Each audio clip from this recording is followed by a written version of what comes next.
Listo, muchachos, ¿ya están de regreso? Ya, profe. Sí, y aquí andamos. Perfecto, niños. Continuamos entonces. Luego entonces, hay una sinergia muy necesaria entre el derecho subjetivo y la acción. Si un actor pretende plantear un proceso, si un actor decide iniciar un juicio, lo que está haciendo no es otra cosa sino hacer valer un derecho público subjetivo. Por eso es que hablamos entonces que el derecho constitucional justo de este derecho de acción es el artículo octavo constitucional. ¿Ok? Ahora, de manera técnica y fáctica, podemos hablar de pretensiones que pudieran ser legales o ilegales. Es decir, puede haber pretensiones que estén adecuadas al derecho y pretensiones que no estén adecuadas al derecho.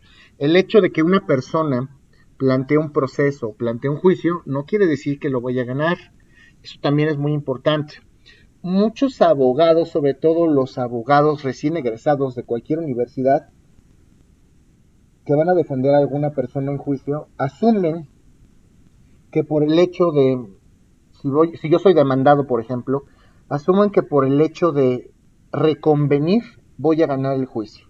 ¿Qué es eso de la reconvención? Y lo vamos a ver más adelante. Otra palabra mágica, aquí se los voy a poner. Reconvención. Como abogados tenemos que hablar bien. No existe la contrademanda, jóvenes. Eso no existe. Se llama reconvención. Ese es el nombre jurídico correcto. Es el nombre jurídico correcto. Entonces tenemos que hablar de reconvención y no de contrademanda, ¿ok?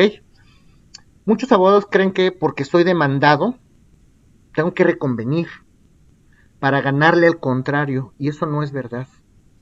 El demandado, al demandado le basta con que haga valer sus excepciones y sus defensas.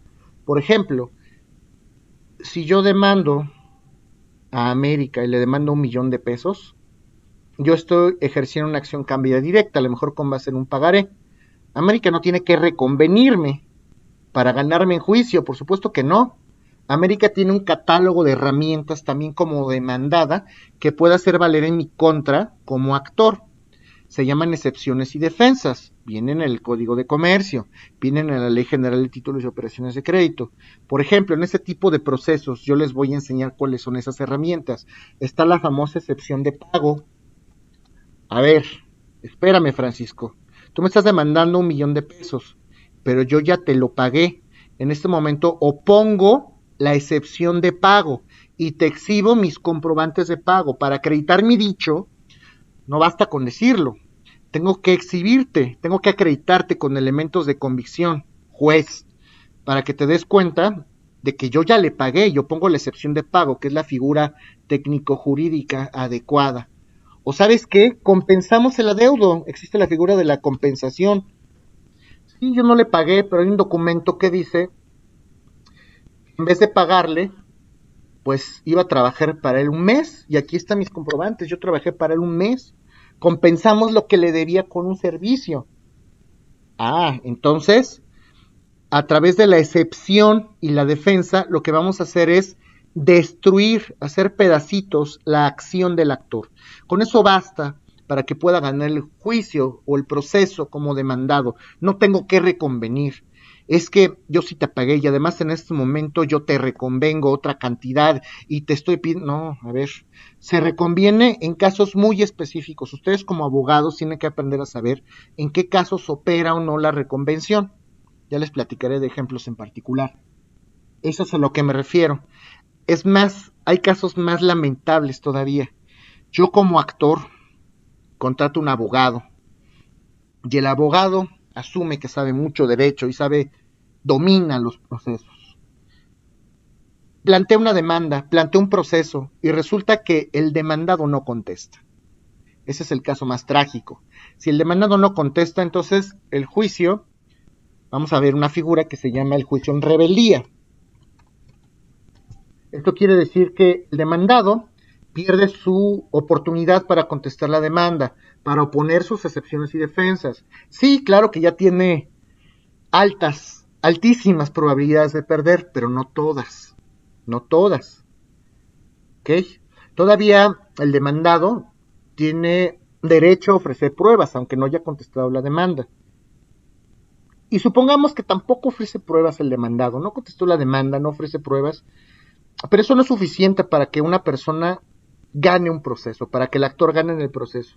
Si el actor va a hacer valer un derecho en juicio a través de una acción, pues tiene que acreditar ese derecho con elementos de convicción, con pruebas. El elemento más trágico, y eso es lo peor que le podría pasar a un abogado en este contexto, es perder el juicio a pesar de que el demandado no contestó, a pesar de que el demandado no ofreció pruebas. ¿Por qué? Pues porque no acreditó el derecho que tenía en el proceso. Imagínense eso, qué tragedia. A pesar de que ya hay una confesión tácita, una confesión ficta por parte del demandado, a pesar de que el demandado ni metió las manos, perdí. ¿Cómo puede ser eso posible? Pues no acredité mi acción, no acredité mi derecho. Si yo, por ejemplo, quiero demandar a una persona que está en mi casa ocupándola a través de una acción reivindicatoria, ¿qué sería lo lógico que tendría que acreditarle al juez? Pues que soy propietario, le tengo que exhibir un título de propiedad bastante y suficiente en derecho, una escritura pública debidamente inscrita en el registro público de la propiedad. Si yo demando una acción reivindicatoria y no exhibo el título de propiedad, aunque el demandado no conteste, aunque no ofrezca pruebas, ¿qué creen que va a pasar? Pues voy a perder. Es una pretensión totalmente ilegítima. No estoy acreditando que mi petición o que mi pretensión está apegada a derecho. Entonces puede haber pretensiones calificadas de legales o de ilegales. Todo lo que yo diga tiene que ser probado en juicio. Y eso es algo que ustedes tienen que entender desde este momento. No por hacer la demanda kilométrica más larga voy a ganar. Por supuesto que no. Soy abogado. Tengo que saber perfectamente qué tengo que decir, qué hechos tengo que explicar. Si yo hago una demanda con 50 hechos, ¿qué creen? Tienen que acreditar los 50 hechos. Si yo soy concreto y son los que ustedes quieran, 3, 4, 5 hechos, yo exhibo pruebas bastantes y suficientes para acreditarlo, y soy concreto en mi narrativa. Por eso es tan importante el tema de la argumentación jurídica. Si es congruente lo que yo estoy planteando, pues seguramente sí. Aunque el demandado conteste, aunque el demandado reniegue, pues yo estoy acreditando mi derecho. No tendrá mayor oportunidad y no tendrá otra alternativa más que someterse. Ahora bien, si no hay oposición, y esto es importantísimo, si no hay una oposición por parte del demandado, ¿ustedes creen que haya litigio? Ahorita les voy a explicar esto. Quiero saber en principio qué opinan. Si no hay oposición por parte del demandado, ¿creen que haya litigio? No, yo creo que no, profesor. Pues por supuesto que no. Oye, te estoy demandando la restitución de la posesión de mi casa. Si las personas que están adentro me dicen, sí, sí, cómo no, pásele. Perdón, ya me salgo. Fue sin querer queriendo. Pues por supuesto que no hay litigio. Recuerden que el litigio lo vamos a entender justamente como esa contraposición, como ese choque entre dos fuerzas opuestas. Si yo estoy lanzado como un vector, si yo estoy ejerciendo una fuerza en contra del demandado y el demandado no opone resistencia alguna, por supuesto que no hay litigio, no hay tragedia, no hay contraposición de intereses. Cuando el demandado acepta, y eso también lo vamos a ver, cuando el demandado acepta expresamente las pretensiones, lo que está pidiendo el actor, eso se llama allanamiento. Me allané a lo que dijo el actor. Oye, págame $1,000,000. Sí, cómo no, aquí está. Tienes razón. No me opongo. Aquí está tu $1,000,000. Pues el demandado se está allanando. Estoy aceptando las pretensiones del actor. Estoy supeditando mis intereses propios a los ajenos. Por supuesto que no hay litigio. ¿Ok? Eso es algo muy importante. Hay muchos procesos y hay muchas figuras. Se supone que esta materia está circunscrita a hablar específicamente de procesos civiles, mercantiles y administrativos, pero deben ustedes entender, y también lo van a ver en un semestre subsecuente, que también hay procesos penales. Solamente que a diferencia de los procesos civiles, mercantiles y tal vez administrativos, ¿quién tiene el ejercicio de la acción penal? Eso es muy importante que lo sepan desde ahorita. Por eso no hay demandas penales. ¿Cómo es en penal? ¿Alguien sabe?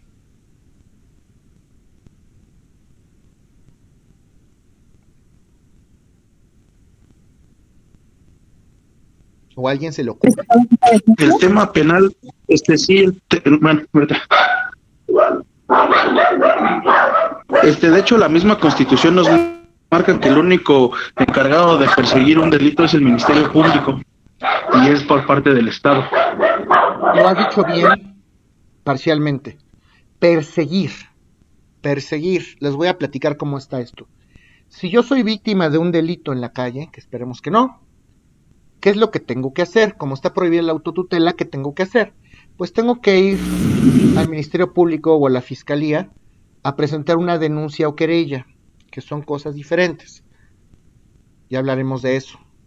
Los delitos que se persiguen de oficio, los hago valer a través de una denuncia. Los delitos que se persiguen a través de la petición de la parte ofendida, se persiguen a través de una querella. ¿Ok? Si una persona es violada desafortunadamente, ¿cómo va a saber el Ministerio Público que esa persona fue violada si la propia persona no va a hacer del conocimiento de la autoridad de ese hecho o ese acontecimiento? Tiene que hacerlo valer. En cambio, hay ciertos delitos que por su naturaleza el Estado tiene la obligación de perseguirlos, aunque nadie se los diga. Delitos contra la salud, por ejemplo, delitos contra la nación, por ejemplo, delitos que sobrepasan cierta cuantía. Esos delitos se hacen valer a través de una denuncia. Los delitos que se persiguen a petición de parte ofendida serán a través de una querella. Y como bien lo comenta por ahí Alberto, el Ministerio Público es la autoridad investigadora. El Ministerio Público abre una carpeta de investigación para ver si la persona que fue a acusar tiene razón, para recabar pruebas, elementos de convicción. ¿Ok? Si el Ministerio Público recaba los elementos suficientes a su juicio para acreditar por la responsabilidad del cuerpo del delito, ¿quién va a ejercer la acción penal? Pregunto en este momento. ¿Quién ejerce la acción penal?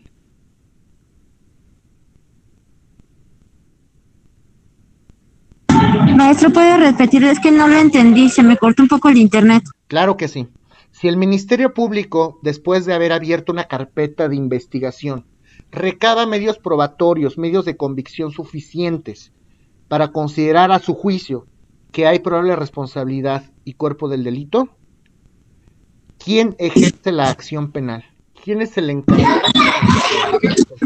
En este caso sería la Fiscalía.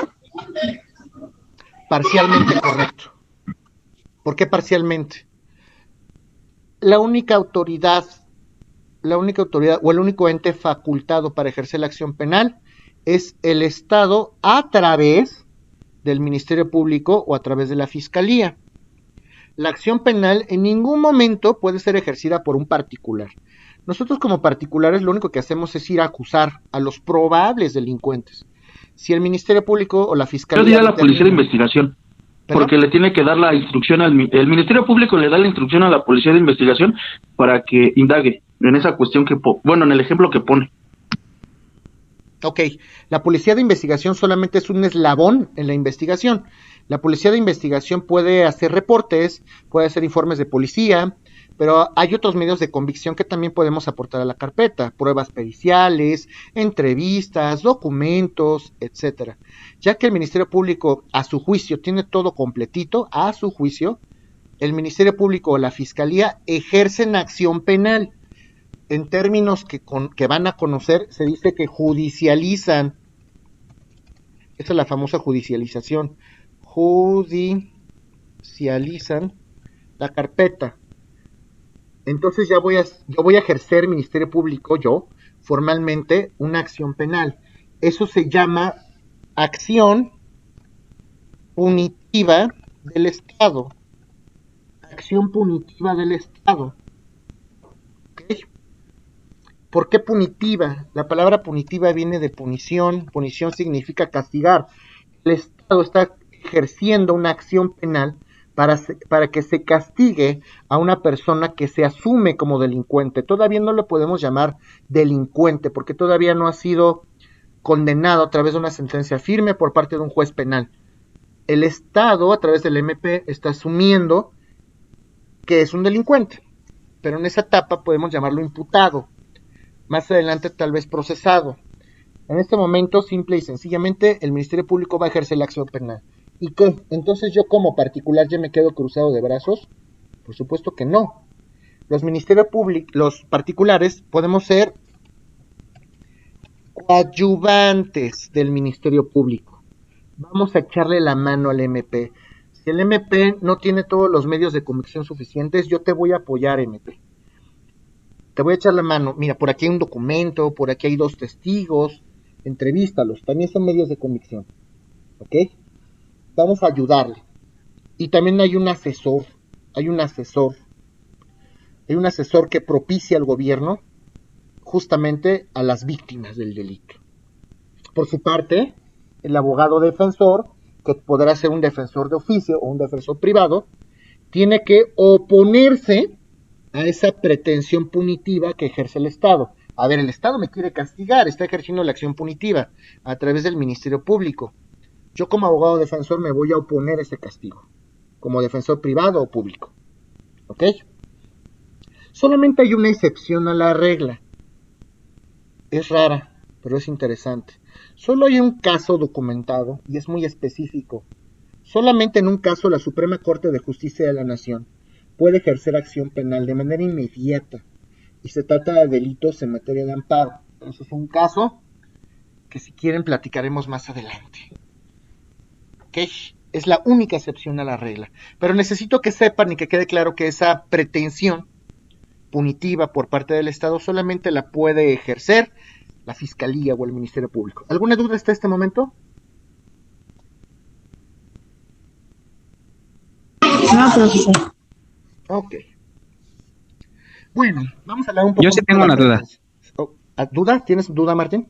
Sí, bueno, entonces ¿a quién entraría lo de la reconvención? En caso de que, por ejemplo, yo como demandante,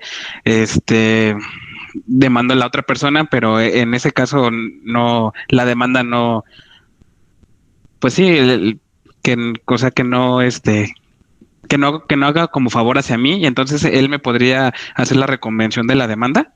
A ver, En caso de, en materia penal, en ese ejemplo que estoy poniendo. ajá, porque me dijo que en los otros no, Ok, sí, no. En las otras no materias iniciaba. se aplica. Lo que quise decirles es que en derecho civil si hay reconvención, sí está prevista, por supuesto que sí. También en mercantil, claro que están previstas las reconvenciones. Lo que les estoy comentando es que para plantear una reconvención, ustedes como abogados van a tener que decidir en qué supuestos o en qué casos va a ser procedente. Ustedes pueden plantear su reconvención en materia civil y en materia mercantil, no hay ningún problema, se regula, está permitido, claro que sí, pero de eso a que lo ganen es diferente, porque a lo mejor están haciendo valer un derecho que no pueden acreditar o que es inexistente. Eso es lo que yo les transmití. En materia penal no, ¿por qué no? ¿Quién tiene el monopolio, como les acabo de platicar? ¿Quién puede ejercer la acción penal? El Ministerio Público y solo por excepción la Corte en un supuesto. Si el procesado quisiera reconvenir en materia penal, ¿lo puede hacer? ¿Sí o no? ¿Por qué? Pues no, porque es un particular. Recuerden que la acción punitiva del Estado solamente puede ser ejercida por el Estado a través de la propia Fiscalía o a través del propio Ministerio Público. Necesitas iniciar una carpeta de investigación, tú, procesado, se tiene que integrar y solo el Ministerio Público, si considera que hay elementos, ejercerá la acción punitiva correspondiente. Pero en el proceso yo como procesado no podría hacerlo, yo no soy el Estado, yo no tengo esas facultades. ¿Sí me explico?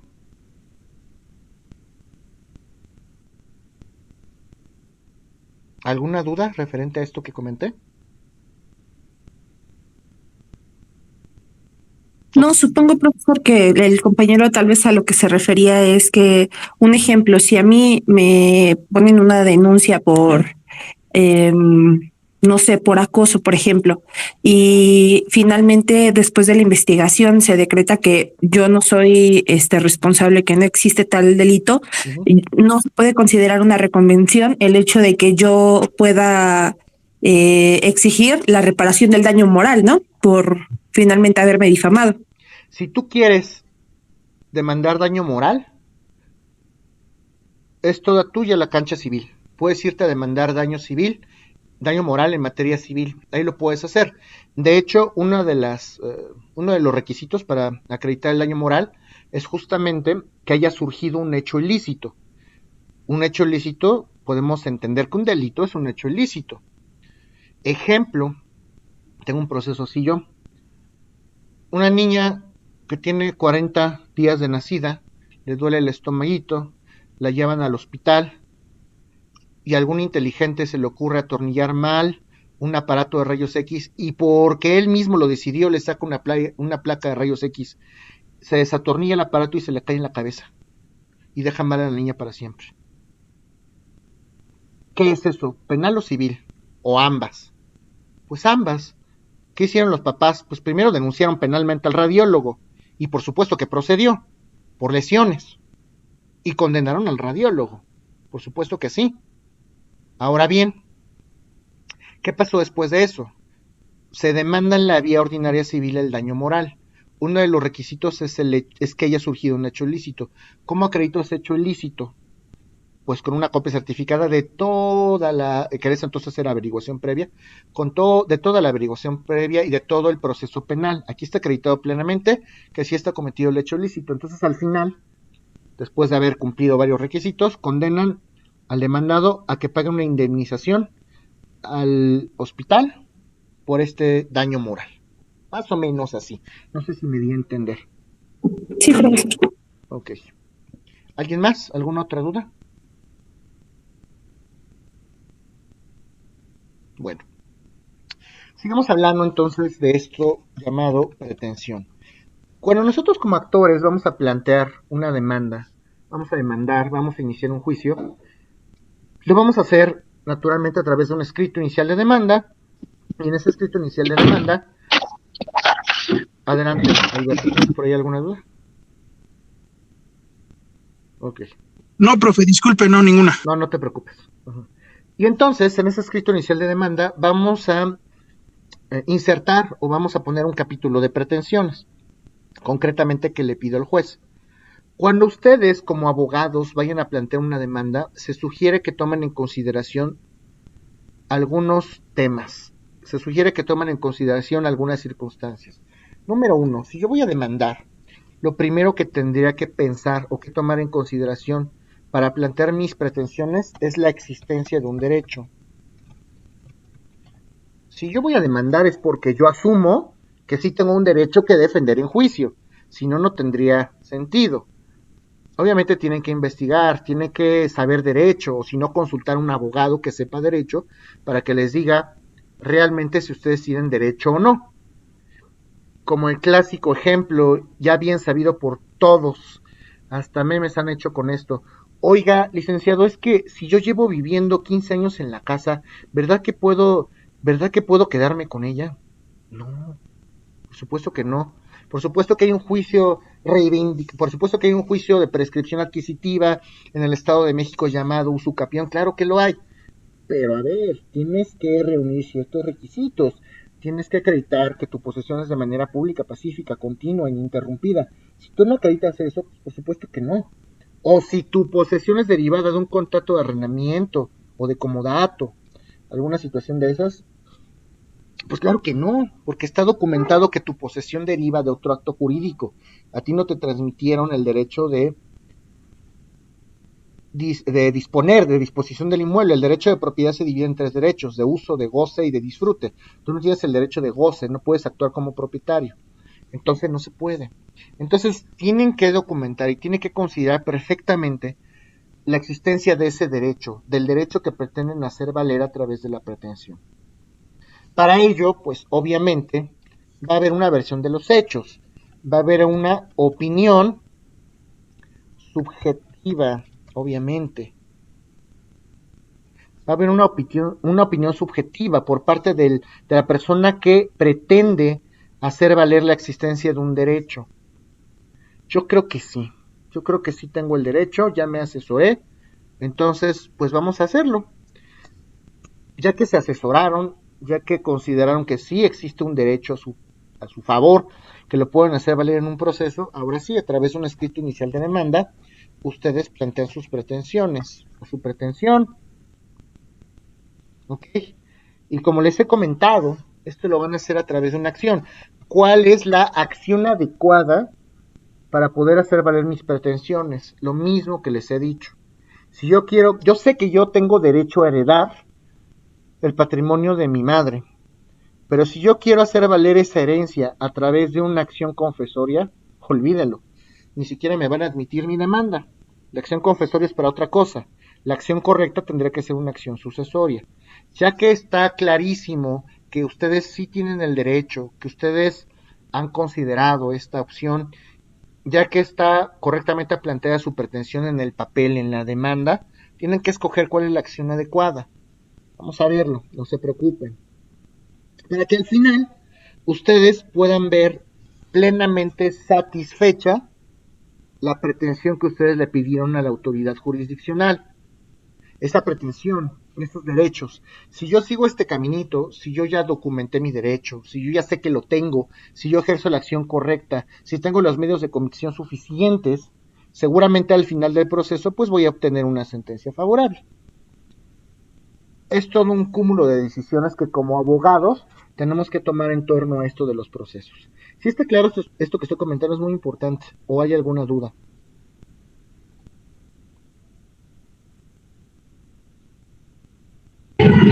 Todo bien.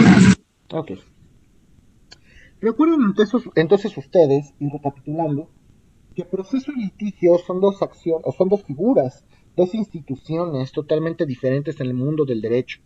Para que exista el proceso, tiene que haber litigio, tiene que haber un conflicto de intereses, tiene que haber un pleito planteado por el actor en contra del demandado. Si no hay pleito, no tendría razón de ser el proceso. Pero si sí hay pleito, si hay conflicto de intereses, la manera de hacerlo valer es a través del proceso. Esa es la carrera que yo decidí correr, el proceso, ¿ok? Entonces, primero tiene que haber litigio, tiene que haber conflicto de intereses, y si lo hay, ya podemos hablar de proceso. No puede haber proceso sin litigio, ¿ok? No tendría sentido. Y el proceso, entonces, lo vamos a entender también como un medio de solución de conflictos. El proceso es un móvil, es una manera para solucionar nuestros problemas, nuestros conflictos en esta civilización moderna, en este nuevo siglo, ¿ok? Entonces, otra vez hablamos de un binomio, de dos binomios y de dos relaciones o de dos figuras que están íntimamente relacionadas entre sí. Litigio y proceso.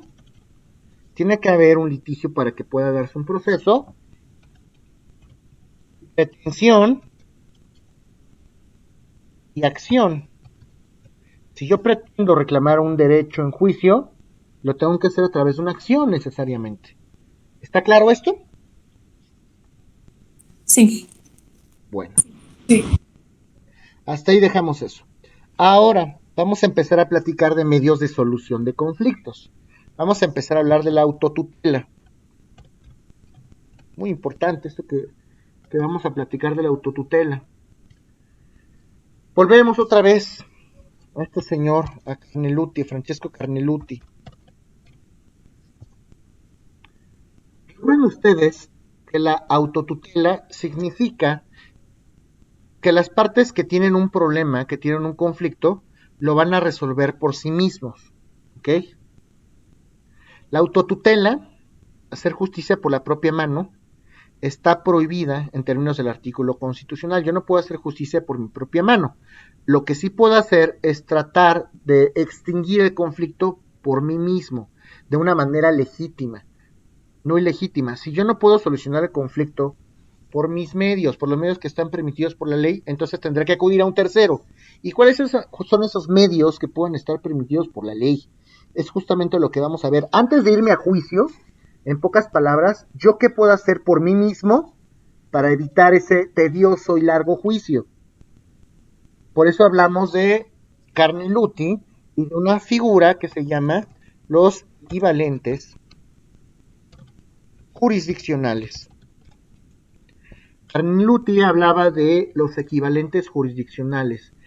puede haber parecido un juez que me ayude para extinguir este conflicto antes de irme a un proceso? Es que no me quiero ir a proceso, de verdad. Es mucho dinero, es mucho tiempo. Y además es una moneda al aire. Yo no sé si vaya a ganar o no. Y eso también, jóvenes, con toda la sinceridad del mundo, pueden ustedes ser unos genios o unos doctores en el derecho. Plantéenlo, y se los digo porque ese es uno de los errores que se comete en la vida profesional. Cuando ustedes egresan de la facultad y se dedican al litigio, y ustedes piensan o asumen que tienen todos los conocimientos, o que conocen a alguien que les pueda ayudar para ganar sí o sí el proceso, todos con el ánimo de empezar a ejercer profesionalmente. Va a ser mi primer juicio, va a ser mi primer proceso. Tengo que tomar todas las precauciones para ganar. Estoy seguro que voy a ganar. Nunca cometan ese error, por favor, jóvenes. Aunque ustedes sean ulpiano, nunca, nunca, nunca pueden asegurar que van a ganar un juicio. El abogado ético, el abogado que sabe, nunca garantiza que pueden ganar al 100%. ¿Por qué? Porque el proceso no depende 100% de ustedes. Depende de lo que haga el demandado. Depende de lo que diga el juez. Están supeditados a la opinión de un tercero. Ustedes pueden asumir que saben todo el derecho del mundo. Ustedes pueden asumir perfectamente que hicieron todo lo que estuvo en sus manos para ganar. Y si el juez al final del día dice que no, por la razón que sea, porque también los hay jueces que no tienen ni idea de por qué están sentados allí, y eso es penoso, lo digo. Hay juzgados, hay jueces de distrito que no saben ni siquiera lo que es una pública almoneda, ni un remate. Entonces, pueden salirles con una sorpresita, Tengan cuidado. Lo mejor que pueden hacer es, si lo tomo, como abogado, te puedo platicar que sí, tienes probabilidades, estas son tus probabilidades a favor, estas son tus probabilidades en contra. De una manera objetiva, esto puede salir bien por esto, o esto puede salir mal por esto. Nunca aseguren que van a ganar, nunca hagan eso, porque si no ganan, ¿quiénes van a estar mal posicionados? ¿Quiénes tenían esa responsabilidad? ¿Quién prometió que sí iba a ganar? Y entonces ustedes son los que van a tener problemas. Lo que van a hacer, si es que se dedican a esto de litigio, es muy delicado. No pueden prometer nada. Manejen probabilidades. Y su trabajo vale.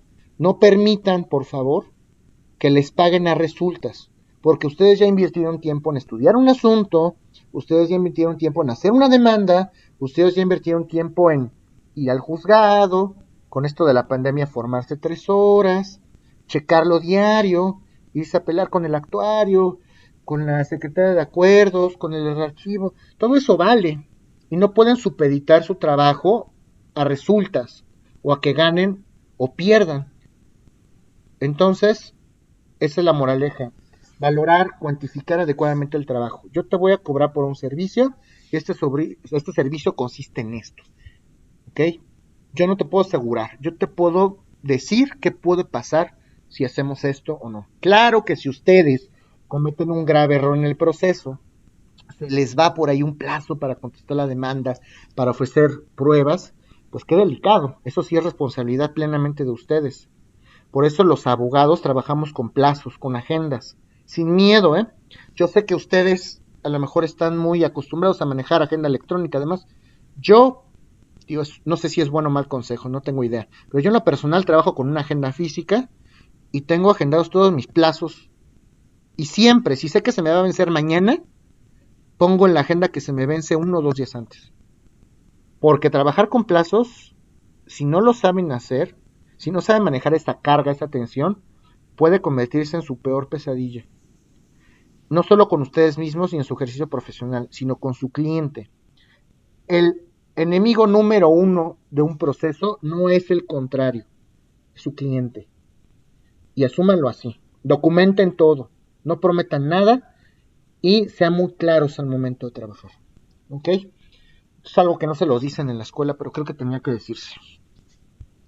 Bueno, entonces, hablando de estos equivalentes jurisdiccionales, y refiriéndome otra vez a Francesco Carneluti, Francesco Carneluti plantea una serie de figuras, una serie de alternativas, una serie de herramientas que desde su punto de vista pueden ser maneras previas para que un particular pueda resolver el conflicto antes de irnos a un proceso, los famosos equivalentes jurisdiccionales. El Estado, además, propicia esta serie de métodos o esta serie de herramientas para que podamos prevenir un futuro conflicto. ¿Ok? Y me estoy refiriendo a lo siguiente. Estos que voy a apuntar en el chat a continuación son los equivalentes jurisdiccionales desde el punto de vista de Carneluti. Me estoy refiriendo en primer lugar a los procesos en el extranjero. Procesos en el extranjero. 2. Procesos eclesiásticos. Procesos eclesiásticos. 3. Autocomposición. Autocomposición. 4.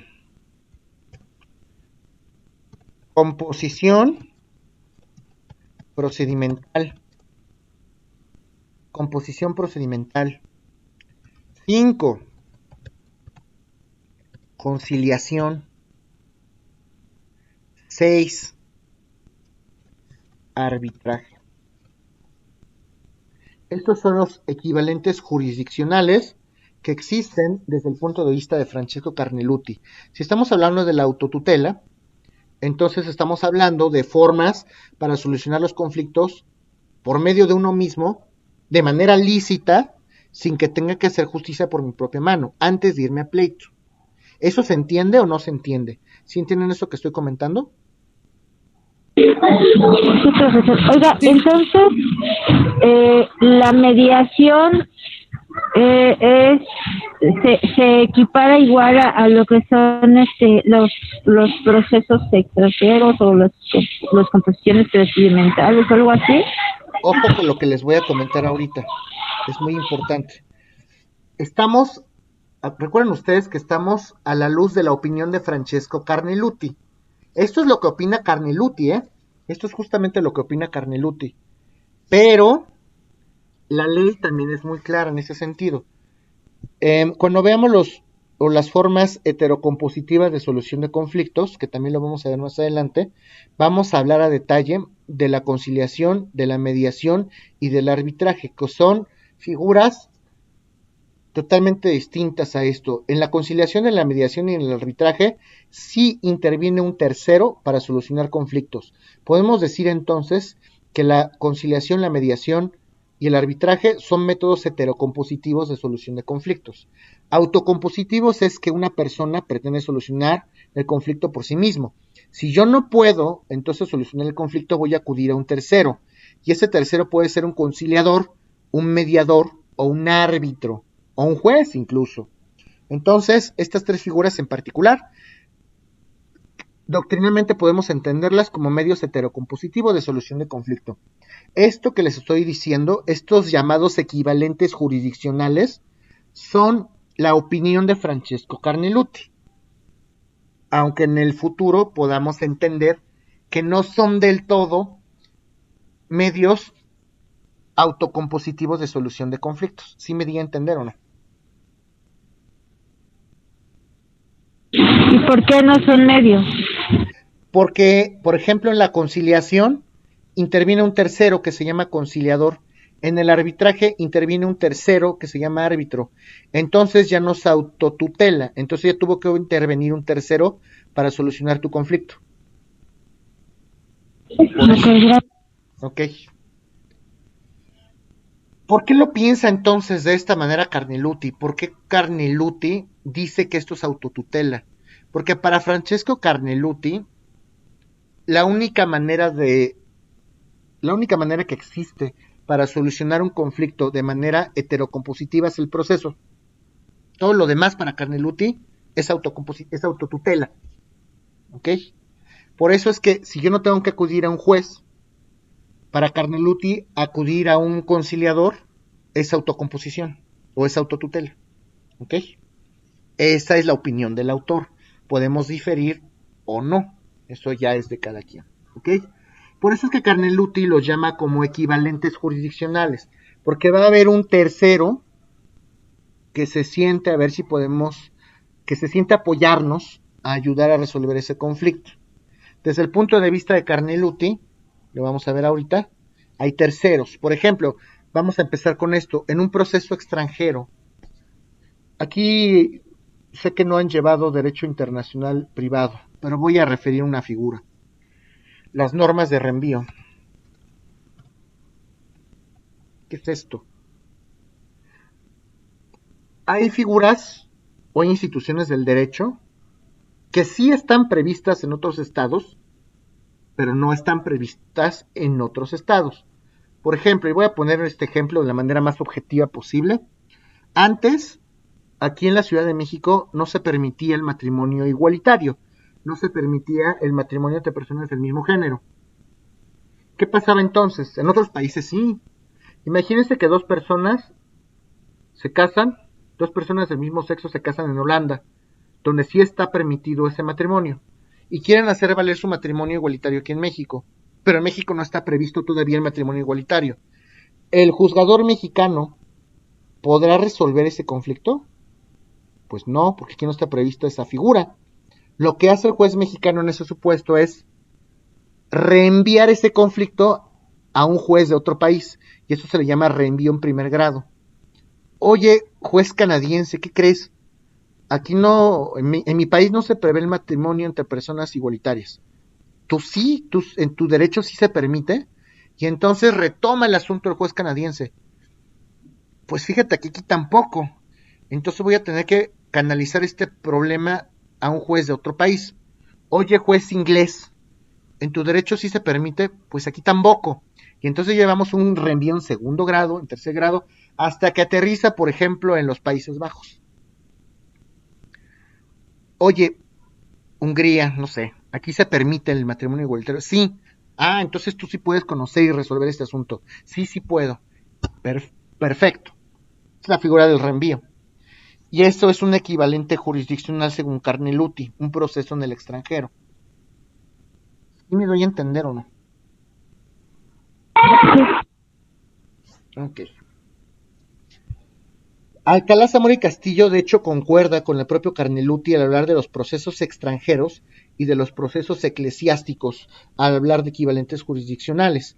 Cuando hablamos de procedimientos eclesiásticos o de procesos eclesiásticos, vamos a poner el clásico ejemplo, el matrimonio y el divorcio canónico. ¿Han oído hablar del derecho canónico? Sí. Ok. Si ustedes se casan por el civil aquí en México y quieren hacer valer su matrimonio civil en otro estado, en otro país, lo pueden hacer, pero tienen que homologarlo, adecuarlo a las normas del país extranjero.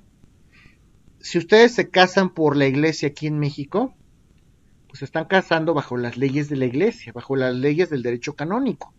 Si se quieren divorciar canónicamente hablando, ¿se puede hacer eso? Sí se puede, pero lleva todo un proceso que establece precisamente la ley canónica y tiene que estar avalado precisamente por lo que es la ciudad del Vaticano. Es verdad. Y por el Papa. Eso es cierto. Hay una validación por parte del Vaticano, por eso son tan caros estos divorcios eclesiásticos. Ya no son tan complicados como antes, pero sí, lo cierto es que intervino otra autoridad para dirimir este conflicto. ¿Ok? Y claro que hay leyes canónicas, los Codex Canonicis. ¿Ok? Sí, efectivamente, entonces es considerado como un equivalente jurisdiccional, tanto por parte de Francesco Carneluti como por parte de Alcalá Zamora y Castillo. Entonces, estos son dos equivalentes jurisdiccionales. ¿Ok? Tercero, autocomposición. La autocomposición. ¿Qué será la autocomposición? ¿Qué opinan ustedes? ¿Qué creen que es la autocomposición?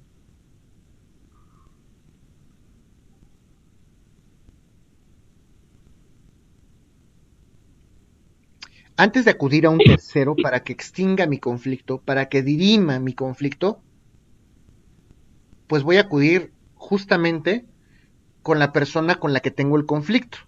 Si una persona me debe dinero, antes de demandarlo, antes de irme a un proceso en el extranjero, antes de irme a una conciliación, antes de irme a un arbitraje, antes de todo eso, ¿por qué no mejor voy a hablar con él?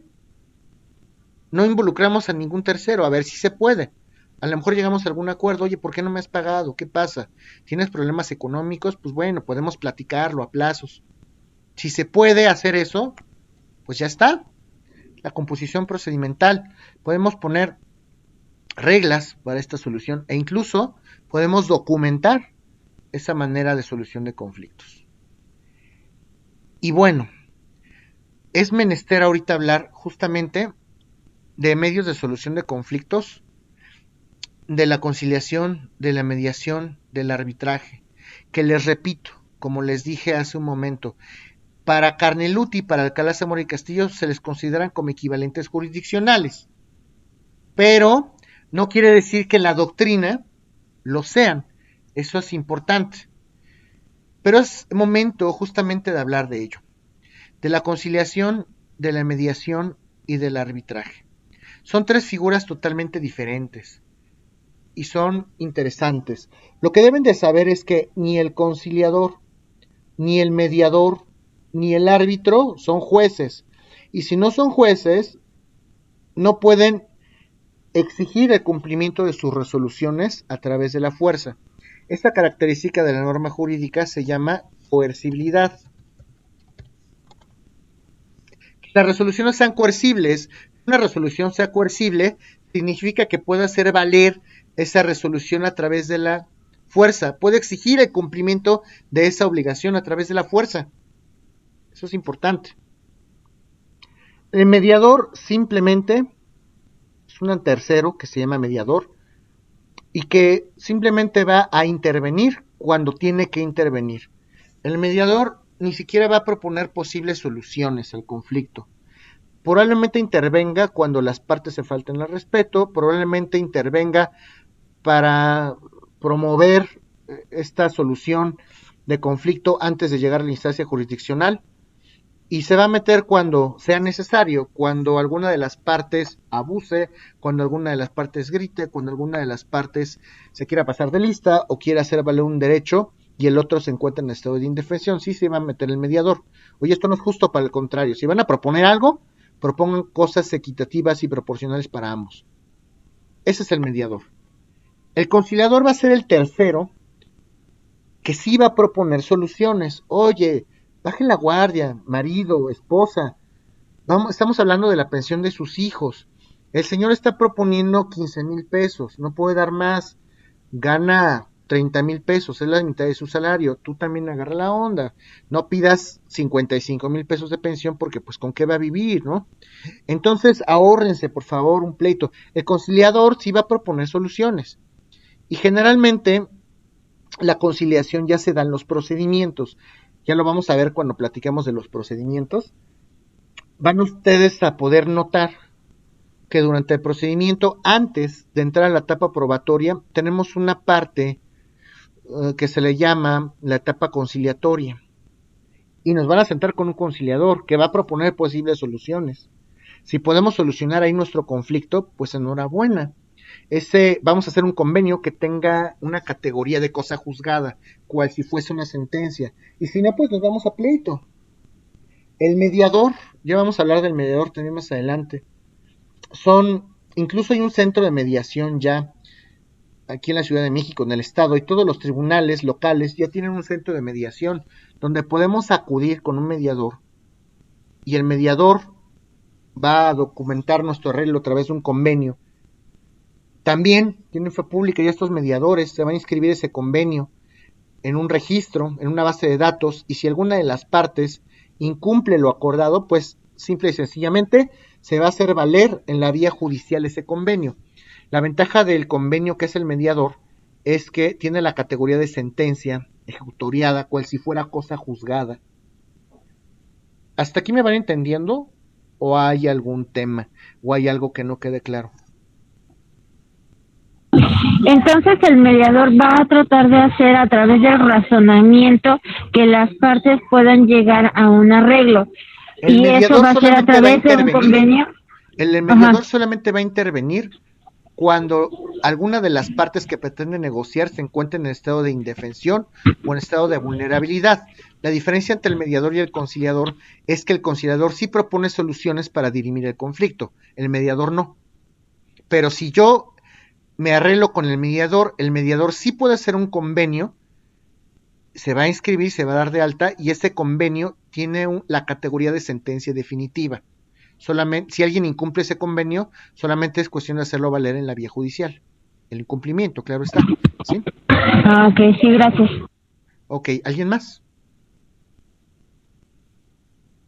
Yo, profesor, un poquito atrás, no sé si en la autocomposición y la composición procedimental, perdón, ¿es lo mismo? Cuando hablamos de autocomposición, estamos hablando de las formas en general, del género. Cuando hablamos de la composición procedimental, hablamos de la especie, de una forma específica de solucionar el conflicto, como lo podría ser acercarme al contrario con algunas reglas. ¿Sí me explico? ¿Sí me di a entender? Sí, y entonces la composición procedimental. Eso, justamente.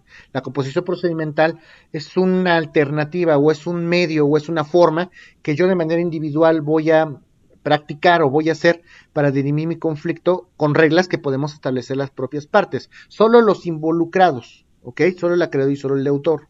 ¿Sí me explico o no queda claro? Sí, ya quedó bien, gracias. Ok. ¿Alguien más?